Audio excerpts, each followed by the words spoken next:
Good evening and very warm welcome to news desk with Faria Aziz. Tehreek Insaf और वफाकी हुकूमत के माबैन आम इंतखाबात के हवाले से जारी सियासी जंग तेज हो रही है। आइंदा चंद दिन में इस सियासी जंग के फाते का फैसला हो जाएगा, यानी who is the winner. Tehreek Insaf असेंबलियों की तहलील के कार्ड के जरिए जल्द इलेक्शन का हतमी वार करने का ऐलान कर चुकी। आज साबिक वज़ीर-ए-आज़म इमरान खान ने ऐलान किया कि 20 दिसंबर से कबल असेंबलीज की तहलील का ऐलान कर दिया जाएगा। हुकूमत तहरीक इंसाफ के इस ऐलान को संजीदा नहीं ले रही और परवेज इलाही से पंजाब असेंबली तहलील ना करने की तवक्कुआत लगाए बैठी है। तहरीक इंसाफ ने आज मुल्क के मुख्तलिफ हिस्सों में मुल्क बचाओ इलेक्शन कराओ रैलियों का आगाज किया। हुकूमत इन रैली और मुतालबात के बावजूद टस से मस नहीं हो रही। इनसाइड इंफॉर्मेशन यही है कि हुकूमत किसी भी तौर पर कहीं भी दूर दूर तक इलेक्शन कराने के लिए बिल्कुल भी तैयार नहीं है। इनफैक्ट वहां पर बातचीत ये हो रही है कि इलेक्शन को कितना आगे ले जाया जा सकता है। इस हवाले से हुकूमत में शामिल तमाम इत्तेहादी जमातें एक ही पेज पर हैं, तमाम के तमाम स्टेक होल्डर्स एक ही पेज पर हैं। ख्वाजा साद रफीक ने कहा कि पाकिस्तान को इस वक्त इलेक्शन नहीं बल्कि इस्तेहकाम की जरूरत है। इलेक्शन वक्त पर ही होने चाहिए। लेट्स वॉच है। इलेक्शन की आज कोई जरूरत नहीं, आज स्टेबिलिटी की जरूरत है। आप दो सूबे और 2 रियासतें, आप उसके हुक्मरान हैं, वहां अपने काम पे तवज्जो दें। आप लोगों की फलाह का काम करें, बजाय लोगों की फलाह के काम करने के आप इलेक्शन मांग रहे हैं। इस तरह अगर एक जमात के कहने पे इलेक्शन होने लगे तो कोई असेंबली अपनी मुद्दत पूरी नहीं करेगी। असेंबलियां बनाना खेल है क्या? असेंबलियां तोड़ना खेल है? उस पर पैसा लगता है, एनर्जी लगती है। इलेक्शन अपने टाइम पे होने चाहिए। इमरान खान बार बार ये कह रहे हैं कि मौजूदा माशी सूरत-ए-हाल का वाहिद हल इलेक्शन है।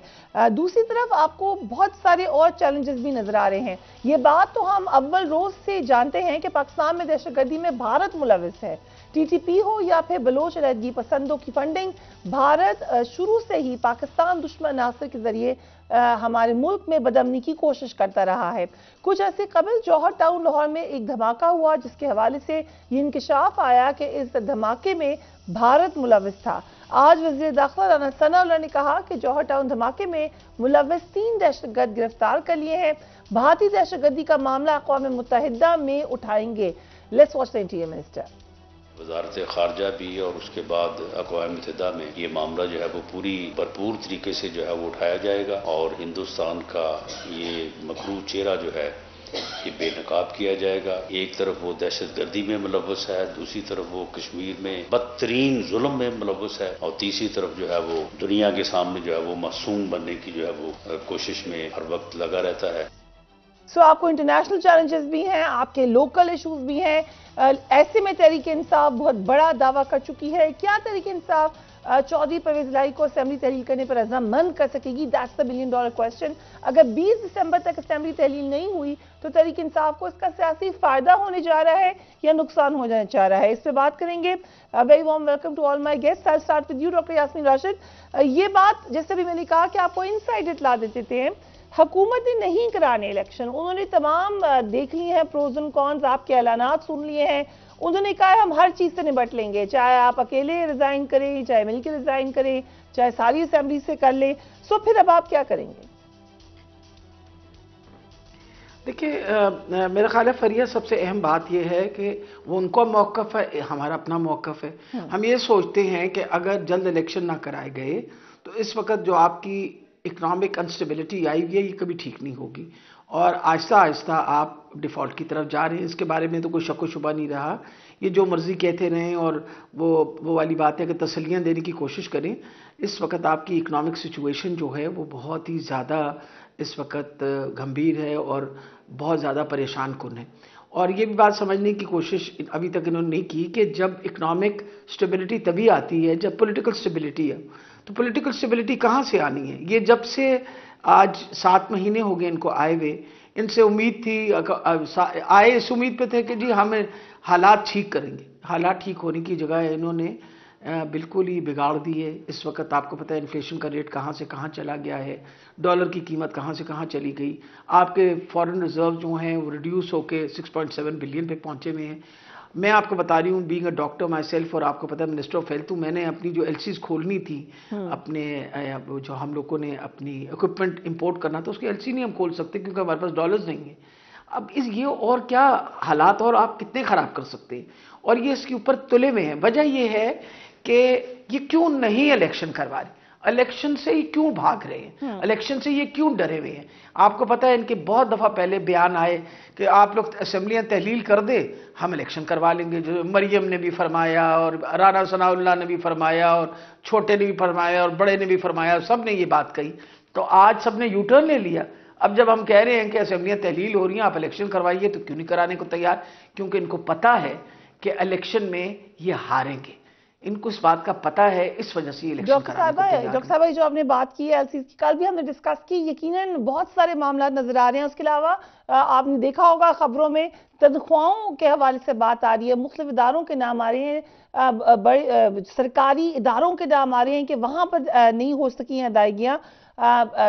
जो पीटीवी के हवाले से भी कुछ जिक्र हुआ, पीटीवी के झेली इदारे के जिक्र हुआ।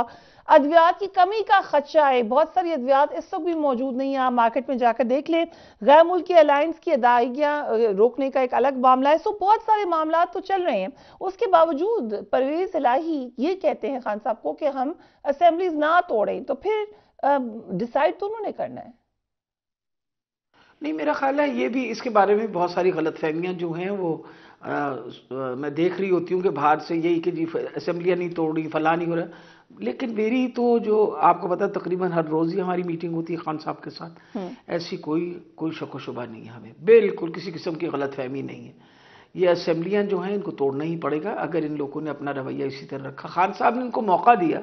देखें, असल में तो मौका इसलिए दिया जा रहा है कि बहुत बेहतर हो कि अगर आप नेशनल इलेक्शन करवा दें, एक गो में आप नेशनल इलेक्शन करवा देंगे, उसका ये फायदा हो जाएगा, दूध का दूध पानी का पानी, ये पता चल जाएगा कि कौम किसको चाहती है और किनको आपने हुकूमत देनी। अगर ये नहीं इलेक्शन कराएंगे तो जो दोनों असेंबलियां तहलील हम करेंगे according to all legal information and all legal opinions, ये डिले नहीं कर सकते इन दोनों असेंबलियों की इलेक्शन। तो जब इन दोनों असेंबलियों की इलेक्शन होगी तो यकीनन ये मैं आपको बता दूं कि चाहे पंजाब हो या अपना खैबर पख्तूनख्वा, इंशाल्लाह। लेकिन अगर मुझे इजाजत दे दें, एक क्विक क्वेश्चन। आपने कहा कि खान साहब से आपकी रोज मुलाकात होती है, हम ये भी जानते हैं कि चीफ मिनिस्टर से भी आपकी 12 मुलाकात होती है। एक मुलाकात तो जब हम इंटरव्यू करने गए उनकी आपकी वहीं पर थी, तो हमने आपकी रेपो भी देखी। आप जानती हैं इतने से चौधरी परवेज इलाही को, डू यू बिलीव कि वो असेंबलीज तोड़ेंगे? देखिए फरिया, किसी के दिल के हाल तो सवाए अल्लाह ताला के कोई और नहीं जानता, लेकिन जिस तरह के हमें वाइब्स मिली हैं और जिस तरह की बात होती है, कभी भी मुझे ये नहीं शक पड़ा कि अगर जिस दिन इमरान खान साहब कहेंगे तो चौधरी साहब जो हैं वो इनकार करेंगे। मुझे नहीं लगता।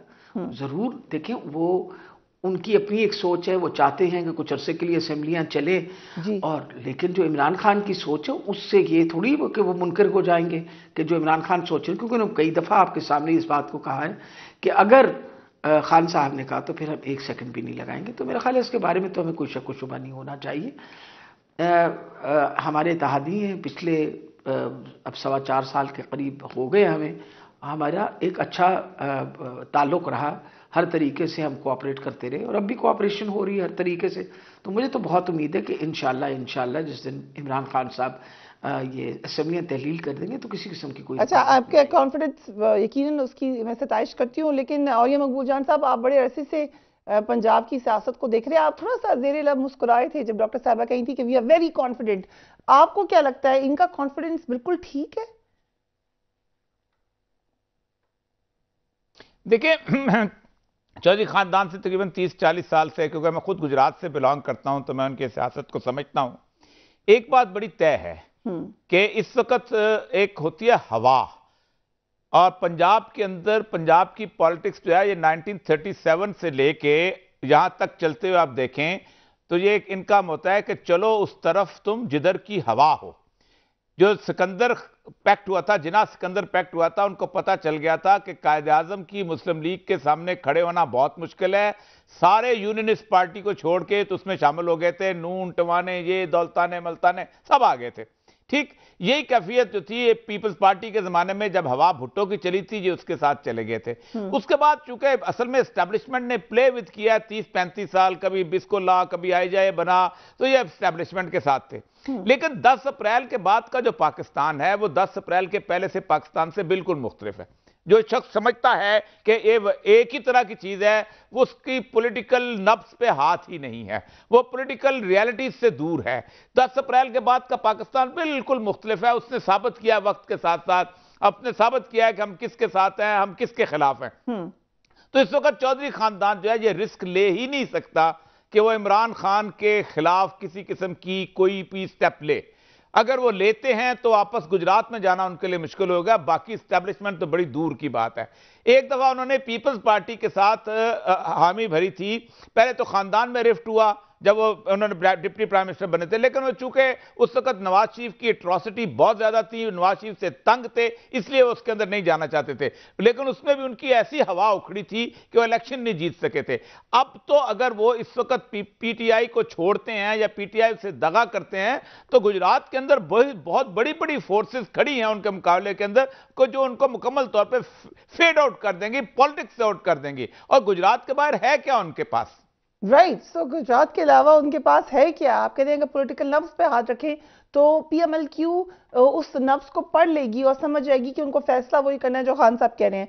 जनरल अमजद शोएब, क्या खान साहब की नजर से देखें, क्योंकि उनकी पार्टी में भी इस पर मुख्तलिफ राय है, एक राय ये भी है और जो कि चौधरी साहब ने खुद उनको भी दी है, जो उनकी पार्टी के तो नहीं है लेकिन ज़ाहिर चीफ मिनिस्टर हैं, कि आप ये हुकूमत छोड़ेंगे और आपको गिरफ्तार भी कर लिया जाएगा, आपके ऊपर मुकदमे भी बनेंगे, जो आपको एक किस्म की थोड़ी सी प्रोटेक्शन मिली है वो खत्म हो जाएगी। आपको क्या लगता है इस राय के बारे में? बिस्मिल्लाहिर्रहमानिर्रहीम।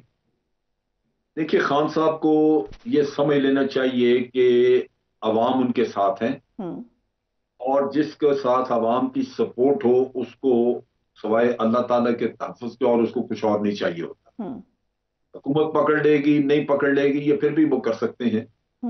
खान साहब अगर इधर उधर जाते हैं वो पकड़ सकते हैं। और पहले भी आप देखिए कि पंजाब में होते हुए उनकी एफआईआर दर्ज कराने की कोशिश नाकाम रही जी। तो इस सिस्टम के साथ लटके रहने से उनको मिल कुछ नहीं रहा। जो कुछ वो डिमांड्स थी उनकी, उन्होंने इलेक्ट्रॉनिक वोटिंग मशीन का किया, वो खत्म हो गया। जो ओवरसीज पाकिस्तानी थे उनका वोटिंग राइट वो खत्म हो गया। इलेक्शन जल्दी कराना चाहते हैं वो कोई नहीं मानने को तैयार। एफआईआर करवाना चाहते हैं वो कोई मानने को तैयार। आदम सवाती का देख लें, जो चीज देख लें, इनके हाथ में कुछ नहीं है। तो एक चीज है जो अवाम की सपोर्ट है, तो उनको फैसले अवाम को साथ लेके चल के करना चाहिए। जो चौधरी जो उनके साथ कर रहे हैं वो उनको डरा रहे हैं खतरात से कि ये हो जाएगा वो हो जाएगा। सिस्टम के साथ लटके रहने से क्या मिल रहा है उनको? तो आपके ख्याल से अभी छोड़ देनी चाहिए? बिल्कुल उनको आगे बढ़ना चाहिए, क्योंकि ये सारा खेल यही है कि आपके इस्तीफे अभी तक वहां कबूल नहीं हुए। नेशनल असेंबली में वो सारे लोग जाएं, जाके उसको बिल्कुल क्रॉस द बोर्ड उनको कहें जी हमने इस्तीफे दिए हैं। ये सिस्टम जो भी उनके साथ जिसके साथ ये चिपके हुए हैं, ये पंजाब में होते हुए भी इनको सपोर्ट नहीं कर रहा। ये बड़ी सतही सी सपोर्ट है जिसको वो सपोर्ट समझ रहे हैं। बाकी तो आप देख लीजिए कि जैसे एफआईआर के मामले में हुआ, करवा सके कोई। तो चौधरी जो है वो ये वक्त इस्तेमाल कर रहे हैं अपने फायदे के लिए। वो पैसा बांट रहे हैं मुख्तलिफ जगहों पे जहां जहां उनके कैंडिडेट्स हैं या जहां वो समझते हैं कि इलेक्शन जीत सकते हैं या जहां उन्होंने इन्वेस्ट करनी है, वहां वो अपने अपने लोगों को अपॉइंट कर रहे हैं। वो अपना खेल चला रहे हैं। और होगा यही कि कल को आके वो फिर कहेंगे आपको कि जनाब हमें अगले 5 साल के लिए भी चीफ मिनिस्टरशिप दे दें। मैं समझता हूं कि अगर इमरान खान ने ये बनाई थी एक स्ट्रेटजी कि आइंदा वो जब भी हुकूमत बनाएंगे अलायंसेस के साथ नहीं बनाएंगे, इंडिपेंडेंट गवर्नमेंट करेंगे ताकि उनके हाथ में रहे इख्तियार और वो किसी के डिपेंडेंट ना हो, ब्लैकमेल ना हो सके। तो क्यू लीग के साथ उनको इस स्टेज के ऊपर ऐसा रवैया नहीं करना चाहिए कि कल को वो उनके भी हत्थे चढ़े रहे। उनको आज ठीक है एलाइज हैं आपके, लेकिन कमांड इमरान खान के पास है, फैसला उसको करना चाहिए और उसी का हुक्म चलना चाहिए, क्योंकि अवाम उसके साथ है, चौधरियों के साथ तो नहीं है। जैसे अभी बोरिया साहब बात कर रहे थे, ये अगर इमरान खान के साथ कोई इस वक्त अगर ये थोड़ी सी भी हरकत करें, कोई उसके साथ बेईमानी करने की कोशिश करें, तो ये गुजरात नहीं जा सकेंगे। गुजराती इनको मारेंगे। तो इस वजह से खान को कमांड अपनी उसको अपना चार्ज लेना चाहिए, फैसले करने चाहिए। ओके राजा आमिर अब्बास साहब, एक और बड़ी आज इंटरेस्टिंग डेवलपमेंट हुई। सलमान शहबाज आज उनके 14 दिन की हिफाजती जमानत भी मंजूर हो गई। एक बड़ी उन्होंने प्रेस कॉन्फ्रेंस भी की, उसमें खान साहब को बहुत ललकारा उन्होंने। हम तो यही सुनते थे, आई थिंक आप भी मुख्तलिफ शोज में गए होंगे कि ये ओपन एंड शट केस है, ऐसा बड़ा क्लियरली नजर आ रहा है, उन पर टीटी और मनी लॉन्ड्रिंग का केस था। अब वो क्या मुस्तकबिल नजर आ रहा है आपको उसका? देखिए फरिया, इस पे आने से पहले अभी जो उससे पहले चौधरी बरादरान की बात हो रही थी और औरिया साहब ने कहा जी वो हवा का रुख दिखते हैं, लेकिन उसके साथ साथ चाहे वो चौधरी बरादरान हो या कुछ और सियासतदान हो, वो हवा के रुख के साथ साथ वो उस रुख को भी देखते हैं, इंट्रीग का रुख वो देखते हैं कि खौफ की हवा का रुख, ये चीजें भी वो देखते हैं, क्योंकि इमरान खान साहब को तो यकीन है, जो आपने कहा हवा का रुख पब्लिक पे, वो पब्लिक की पॉपुलैरिटी को देखते हैं, लेकिन अनफॉर्चुनेटली जो इंट्रीग्स हैं या जो खौफ है, खौफ की हवा, उसको भी देखा जाता है, चाहे वो चौधरी बरादरान हो या जो ये स्टेटस को के जितने भी सियासतदान हैं। तो ये वो फैक्टर्स हैं कि जो उनका जो यकीन है पॉलिटिक्स पे, वो अभी तक इमरान खान साहब की तरह वाज़ेह नहीं है। वो अभी तक इस चीज़ में फंसे हुए हैं कि जी हमारे फैसले कहीं कहीं पसंद ना किए जाएं, कहीं कोई नाराजगी ना हो जाए। तो ये फैक्टर जरूर ज़हन में रखिए। तो आपको लगता है कि असेंबली शायद ना तोड़े? वो देखिए, वो इन तमाम फैक्टर्स को ज़हन में जरूर रखेंगे, चाहे वो इंट्रीग्स का हो फैक्टर, चाहे वो फैक्टर हो खौफ की हवा का, चाहे वो फैक्टर कोई लालच का हो या इस चीज़ का हो कि जी कोई बहुत बड़ी वो उनके साथ ले दे करना चाहे, इमरान खान साहब के साथ चले, उन्हें वजीर आला शिप तो नहीं मिलती, मुमकिन तौर पे वो 10 सीटों की बजाय कोई 20 या 25 की डिमांड कर बैठे, लेकिन अल्टीमेटली वो देखेंगे कि जी किस जो हवा का रुख भारी कौन सा है, वो पलड़ा भारी जो है उनका तोल का हिसाब फिर कुछ और होता है। अब आप आते हैं कि जी सलमान साहब आ गए पाकिस्तान, बड़े अच्छे तरीके से आए और इतनी अमेंडमेंट्स हो गई। मैंने तो कल भी किसी प्रोग्राम में कहा कि जी काश उसमें एक और अमेंडमेंट आ जाती नैब के कवानीन में कि जितने भी मफरूर हैं, जितने भी भगौड़े हैं, जितने भी कन्विक्ट्स हैं, अगर वो पाकिस्तान आएंगे तो उनको ये कानून में होगा कि जी ऑफिशियली एक रेड कारपेट वेलकम दिया जाएगा और चेयरमैन नैब खुद उनकी बरियत का परवाना लेके एयरपोर्ट पे खड़े होंगे। अदरवाइज तो एक मौकरी है ये कानून की। और शहबाज शरीफ साहब कह रहे हैं कि जी मैं तो खुद साख्ता जला, ये सलमान कह रहे हैं कि खुद साख्ता जला वतनी में था। भाई आप तो उस चीज़ के लिए बैरून मुल्क थे जिसमें आपके वालिद साहब कहते थे मैं तो वजीर आला था, मुझे नहीं पता कि ये करोड़ों अरबों की टीटीज कहाँ से लगी। खबर तो भाई कहता था मैं तो सलमान से पूछे, यही चलता था। और हमजा कहते थे मैं सियासत कर रहा हूँ, सलमान से पूछें। सलमान साहब कहते थे कि जी वो तो बाहर है। मकसूद टीटी वाले से पूछा गया, वो अल्लाह को प्यारा हो गया। FIA के वो जो मरहूम डायरेक्टर थे अल्लाह को प्यारा ही हो गए। उसके बाद आपने देखा कि जी जैसे ही रिजीम चेंज हुई तो जो प्रोसिक्यूटर था जो इन तमाम मनी लॉन्ड्रिंग के केसेस को कर रहा था, उसने आके एक रिटन फॉर्म में कोर्ट में दे दिया कि जी मुझे इंस्ट्रक्शंस है DG की तरफ से कि FIA की तरफ से कि जी he doesn't seem to be interested in prosecuting these accused persons. तो ऐसी सूरत हाल में जब 2 मुल्जिम ऑलरेडी बरी हो चुके हैं, FIA जो उनसी है वो प्राइम मिनिस्टर के कंट्रोल में है, तो कोई ये ऐसी बात नहीं। ये वही बात है जो खुर्रम दस्तगीर ने कही थी कि जनाब हमारा पर्पस जो सा था इस गवर्नमेंट में आने का, ये जो आपने अपने इंट्रो में इतनी महंगाई की बातें की, वो सिर्फ PDM का वो नारा था गवर्नमेंट में आने से पहले। जैसे ही उनको गवर्नमेंट का कहा गया, और कहा गया वो खुद तो नहीं आए, ये भी रिकॉर्ड पे है, तो उनकी यही डिमांड थी कि हमने आके सबसे पहले अपने केसेस को ख़त्म करना है, और वो केसेस ख़त्म करने पे तुले हुए हैं। और ये जो इलेक्शंस, अर्ली इलेक्शंस हैं, मैं समझता हूँ कि अभी तो सुप्रीम कोर्ट में अमेंडमेंट्स भी चैलेंज हैं, दूसरी चीज़ें भी क्लियर नहीं। आज उनको गारंटी दे दी जाए कि जी NRO 2 की मुकम्मल हम तहफ़्फ़ुज़ देंगे, ये प्रोटेक्टेड लॉ है, इसके बाद कोई किसी को छेड़ा नहीं जाएगा, तो मेरे ख्याल में फिर वो तमाम चीज़ें इतनी बज़िद तौर पे उनके पीछे नहीं जाएंगे। इलेक्शंस भी होंगे। इलेक्शंस ना होने का असल खौफ यही है कि अभी तक मियां नवाज शरीफ साहब की क्लियरेंस नहीं हो रही, इनके केसेस पे भी ये तलवार लटकी हुई है सुप्रीम कोर्ट की अमेंडमेंट्स की। तो आपने तो एक नया तरीका बताया इलेक्शन करवाने का। आप कह रहे हैं कि NRO 2 पे इमरान खान साहब ये कह रहे हैं कि मुझसे तो मांगा ही यही जाता है कि आप भूल जाओ फॉरगेट, इसको पास ट्रांजैक्शन समझे, क्लोज एंड पास ट्रांजैक्शन समझे, आगे बढ़ते हैं, इनको कुछ ना कहिए। लेकिन गालिबन वो अभी तक इस पे अड़े हुए हैं कि नहीं। देखिए इस पे भी हम क्वेश्चन है, I have to go on a break, लेकिन क्वेश्चन ये है कि खान साहब ने जो शुरू से एक रेजिस्टेंस दिखाई है, थ्रू आउट वो कहते रहे हैं, अभी भी कह रहे हैं, उसका उनको फायदा हुआ है या नुकसान हुआ है? हुकूमत उनकी चली गई है, पार्टी उनकी ब्रेक करने की कोशिश की गई, अल्टीमेटली जो पावर सेक्टर्स हैं वो नाराज हो गए सारे के सारे, सो फायदा उनको क्या हुआ है? Right after break.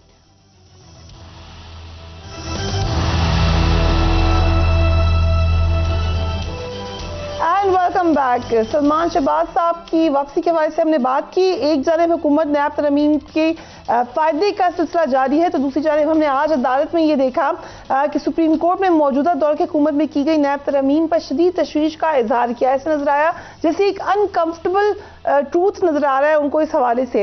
हुआ क्या, जिस समाज में हम आपको दिखाते हैं, चीफ जस्टिस ने कहा कि नैब तरमीम इस असेंबली ने की जो मुकम्मल ही नहीं है।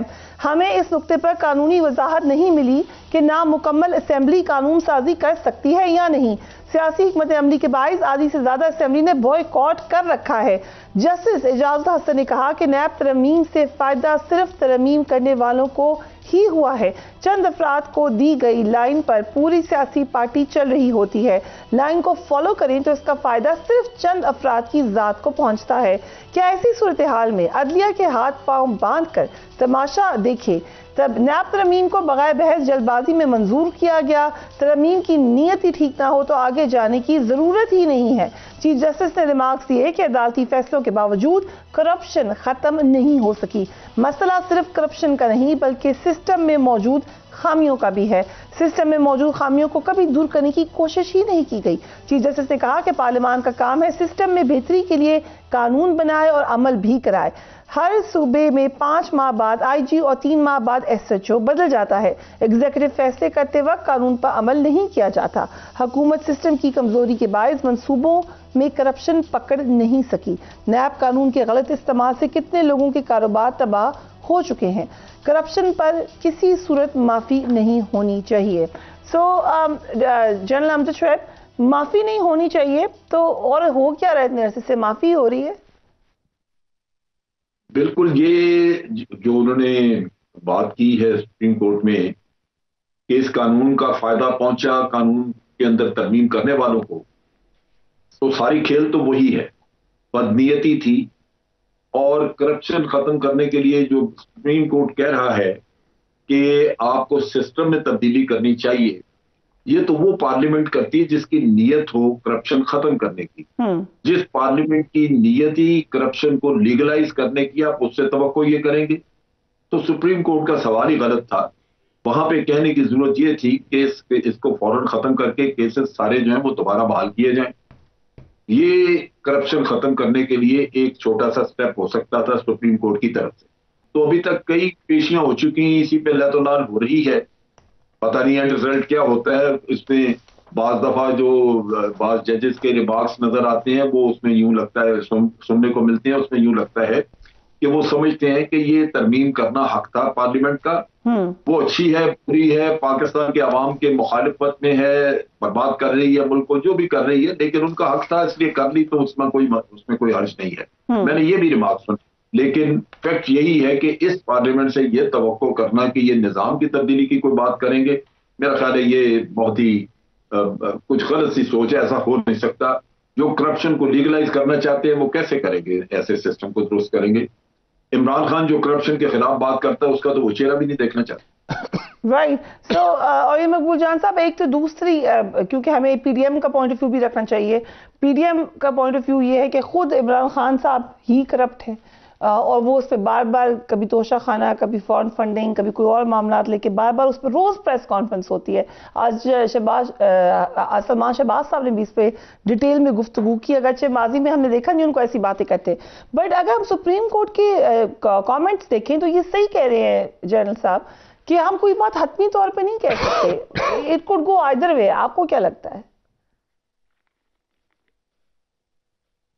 देखिए, पहली बात तो यह है कि 1868 में जब कवानीन आए थे ताज़ीरात हिंद और उसके बाद ज़ाब्ता फौजदारी, तो उसमें अंग्रेज ने एसएचओ को इख्तियार दिया था कि अगर औरिया मकबूल जान ये पेन लेके घूम रहा है और एसएचओ स्टेशन हाउस ऑफिसर उसको रोकता है और कहता है इस पेन तुमने कहां से लिया है, और अगर मैं इसका सबूत नहीं दे सकता हूं तो एसएचओ मुझे गिरफ्तार कर सकता है। ये 1868 का कानून है और आज भी नाफिजुल अमल है। नैब के जो मौजूदा तरमीमात ये हैं उसके अंदर सबसे पहली बात यह है कि मैं एक करप्शन से एक शानदार किस्म का प्लाजा जो है वो एन नैब के दफ्तर के सामने या सुप्रीम कोर्ट के सामने प्लॉट खरीद करके बना लेता हूं, तो फिर मुझे बिल्कुल साबित नहीं करना कि ये पैसा मैंने कहां से लिया है, बल्कि जिसने मेरे खिलाफ मुकदमा बनाना है वो कहेगा कि इसने फलां शख्स से 1970 में इतनी रिश्वत ली थी, 1972 में इतनी ली थी, 1985 में इतनी ली थी, 1986 में इतनी ली थी। वो मेरी ट्रेल जो है वो बेचारा बैठ के बनाएगा और फिर कहेगा, और फिर भी पैसे पूरे नहीं होंगे तो फिर कहेगा ये तो प्लाजा इसका नहीं, इसका करप्शन से नहीं है। एक दूसरी बात ये थी कि अगर मेरे खिलाफ केस चल भी जाता है तो अगर वो प्लाजा मैं बेच देता हूं तो उस पर भी किसी किस्म का कोई मसला नहीं है, मैं जाके उसको बेच दूं। अब कहेंगे मेरे पास तो प्लाजा है नहीं, अब केस कैसे चलाते हो। पाकिस्तान के अंदर एक बात याद रखिए, आज की फिगर यह है कि 7,65,000 बंदा पाकिस्तान छोड़ के गया है। पिछले साल 2,000 कुछ था, 3 गुना ज्यादा। क्यों छोड़ के जा रहे हैं? कौन सा पुश फैक्टर है? इसलिए कि उनको पता है कि और ये वो लोग नहीं है कि जो नौकरी ढूंढने जाते हैं, ये वो लोग हैं जिनके पास पैसा है, जो जहां जाके सेटल हो सकते हैं, वहां जाके अपना कारोबार कर सकते हैं, कुछ कर सकते हैं। कोई गरीब गुरबा आदमी नहीं है कि नौकरी ढूंढने गया है। उनको पता है कि कल को उनके खिलाफ अगर केस चला तो उनकी तो कोई सुनेगा कोई नहीं। राइट, ये आपकी तो इज्जत और तकीर खत्म कर दी जाएगी। आपने ट्वीट भी किया आज, ये साहब आपकी ट्वीट भी मेरे सामने है। आपने न्यूज स्टोरी डाली है, 765,000 people left Pakistan in 2022, nearly 3 times more than the previous year। आपने कहा हक गोई पर मिलने वाली अजियत से लोग नहीं डरते, लेकिन उस वक्त से डरते हैं जब कुछ उन्हें उनकी बेटियों, बहनों, बीवियों, पोतों, पोतियों के सामने जलील और रुस्वा करके मारेंगे। इफ यू अलाउ मी, और साहब यही सवाल आपकी तरफ लेकर आ रही हूँ, क्या ये एक सिस्टम से मायूसी हो रही है पाकिस्तान में या बेहतरी की तरफ हम जा रहे हैं? मुझे तो हैरानी हुई कि आपने बेहतरी का लफ्ज़ इस्तेमाल कर दिया। लोग तो यही कहते हैं कि आज सुप्रीम कोर्ट में भी यही हुआ सर कि उन्होंने कहा कि आपने पहले कितने बिजनेसेस को खराब कर दिया इसी नैब की वजह से। तो दोनों साइड की बात है। देखिए, ये जो आपने फिगर्स दिए हैं, ये यकीनन 2 वजूहात है। एक वजूहात जो पिछले चंद सालों में अवाम में एक पॉलिटिकल शऊर आया, अवाम में अदारों को समझने का शऊर आया, अवाम को पता चला कि जी SCCP क्या करती है, अवाम को पता चला कि जी स्टेट बैंक ऑफ पाकिस्तान क्या करता है, अवाम को पता चला कि FIA क्या करती है, नैब क्या करती है, दीगर अदारे क्या करते हैं, जुडिशरी क्या करती है, वो चीज़ें नज़र आई। फिर अवाम ने देखा कि जनाब हमें अगर 3 साल तक ये सामने यही जुडिशरी, यही सिस्टम हमें बता रहा था कि जनाब पाकिस्तान में अगर जो हमें प्रॉब्लम्स हैं वो इस करप्शन के नासूर से हैं, और उसमें हमने देखा जी सुप्रीम कोर्ट ने भी बड़ी जजमेंट्स देनी शुरू कर दी। सुप्रीम कोर्ट ने भी कभी क्या उसमें लिखा, कभी क्या लिखा। उसके बाद हमने देखा JITs बनती हैं, हमने देखा कन्विक्शंस होती हैं, फिर उन्हीं अदालतों से जमानतें होती हैं। कैसी जमानतें होती हैं जिनका हमारी लीगल हिस्ट्री में कोई वजूद ही नहीं, कोई एग्जाम्पल ही नहीं। मसलन नवाज शरीफ साहब एक कॉन्विक्ट हैं, एक कॉन्विक्ट को बैरून मुल्क जाने की इजाज़त कहाँ से मिली, उसको ज़मानत कैसे मिली? सुप्रीम कोर्ट में बात हुई कि अगर ये बैरून मुल्क चले जाते हैं तो ये तो हमारी ज्यूरिसडिक्शन से ही बाहर चले जाएंगे। उसके बाद हमने देखा चार्ज फ्रेम नहीं होते हैं, करोड़ों अरबों के केसेस ख़त्म हो रहे हैं, और फिर लोगों को फ्रस्ट्रेशन हुई, चले अदालतों से तो बरी होने की अलहदा बात है, इन्होंने तो कानून ही ख़त्म कर दिया। फिर हमने देखा कि जनाब क्या हो रहा है कि जनाब ये जो बात होती है कि जी एक FIR कट गई, अगर स्टेट की उसमें कटी है या किसी और की मुद्दत में कटी है तो देयर इज ओनली 1 FIR, दूसरी नहीं हो सकती। लेकिन एक ही इंस्टेंट की हम 40-40, 50-50 FIRs भी पैरेलल देखते हैं, तो ये क्या लोगों को नज़र नहीं आता? फिर यूथ को जो इन्होंने कहा कि जी नज़र नहीं आता कि जी इस सर्दी में अगर किसी को पकड़ के बर्फ़ की सिलों पे लिटा दिया जाएगा, नंगा कर दिया जाएगा, उसके घर में वीडियोस चली जाएंगी, तो ये वो चीजें हैं कि लोग तो आपकी ऑब्जर्वेशन क्या है, आप क्या आई पर्सनली बिलीव कि जी हम उस वर्ष पे आ गए हैं कि जो ये लोग जा रहे हैं वो ये समझना शुरू कर चुके हैं कि it's a failed, no it's a failed state, are we living in a failed state. और ये कॉन्सेप्ट अगर आ गया तो आई एम टेलिंग यू कि ये कॉन्सेप्ट जवानों में आएगा कि जब वो ये तमाम चीजों को देखेंगे और उसका हल नजर नहीं आएगा तो अल्टीमेटली दे वुड फील कि यार इससे बेहतर है कि आप जाएं जहां पे आपको आपका हक मिलता है।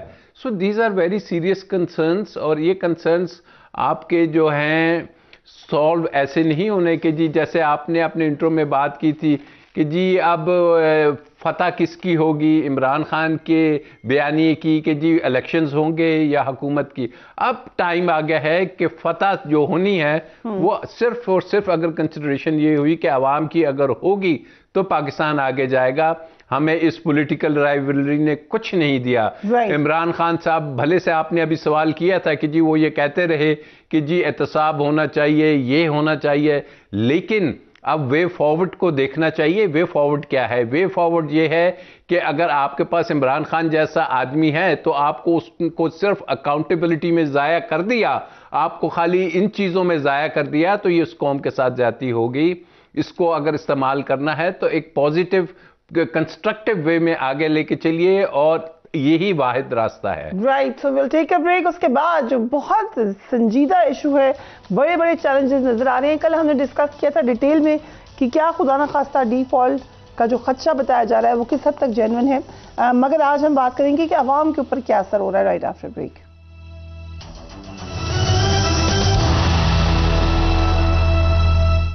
And welcome back. हमने कल ये बात की थी कि जब हुकूमत खुद परेशानी का इजहार करे तो अलार्मिंग है, लेकिन अलार्म बेल्स मजीद खतरनाक हो जाती हैं जब मुल्क का प्राइम मिनिस्टर आपको बताएं कि हालात किस कदर खराब है। Let's watch the prime minister.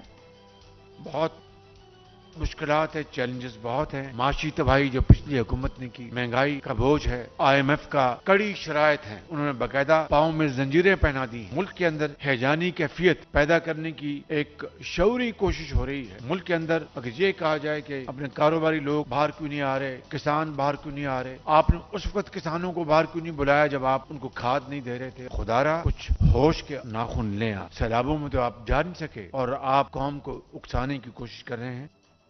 और ये मकबूल जान साहब ये भी कहा प्राइम मिनिस्टर ने कि IMF ने हमारे पाँव में जंजीरें पहना रखी हैं। सो ये किस कदर परेशान कुन मामला है कि मुश्किलात नजर आ रही हैं और हुकूमत ये कह रही है कि हम कुछ नहीं कर सकते, हम तो जंजीरों में बंधे हुए हैं। देखिए, पहली बात यह है कि IMF को पहली दफा आया है, ये 22वां प्रोग्राम है IMF का, और उसके अंदर उनकी 9 दफा उसके रिव्यू सेशन हो चुके हुए हैं। मिफ्ता इस्माइल ने टैक्स लगाना शुरू किए थे ना, कान से पकड़ के निकाल दिया आपने।